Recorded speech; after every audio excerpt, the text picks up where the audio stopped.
Pasca Hari Raya Idul Fitri, Bali mulai bersiap menghadapi arus balik penduduk pendatang atau duktang yang kembali masuk ke wilayah perkotaan. Berbagai langkah antisipasi dilakukan, termasuk memperketat pendataan administrasi guna menjaga ketertiban dan keamanan lingkungan.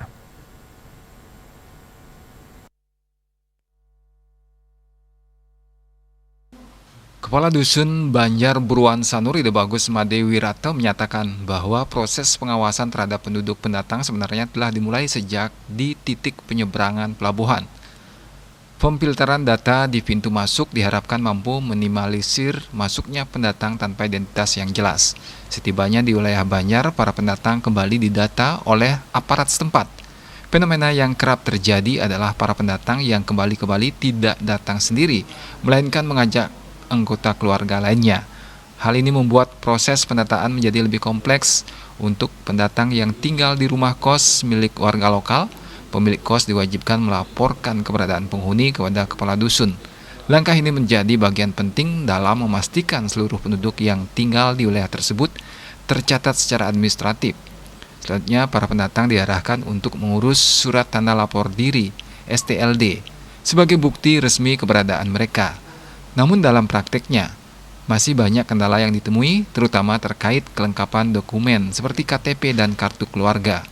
Pendatang yang tidak mampu melengkapi persyaratan tersebut tidak dapat diproses administrasinya, bahkan berpotensi dilaporkan karena tidak memenuhi ketentuan yang berlaku.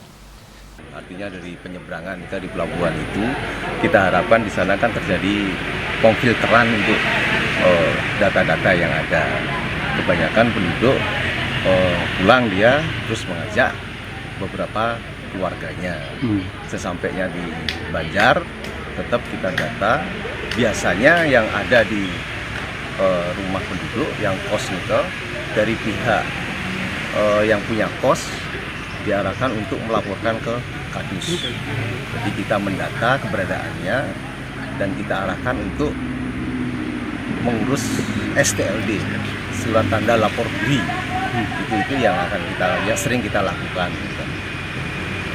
Dan tentunya bagi penduduk pendatang itu di saat dia akan mengurus itu harus ada kelengkapan dokumen-dokumen yang ada, seperti KTP contohnya, terus kartu keluarga. Seandainya tidak sampai dia melengkapi seperti itu, kita tidak bisa menjamin untuk adanya STLD. Bahkan bisa kita laporkan keberadaannya tanpa kelengkapan dokumen yang ada.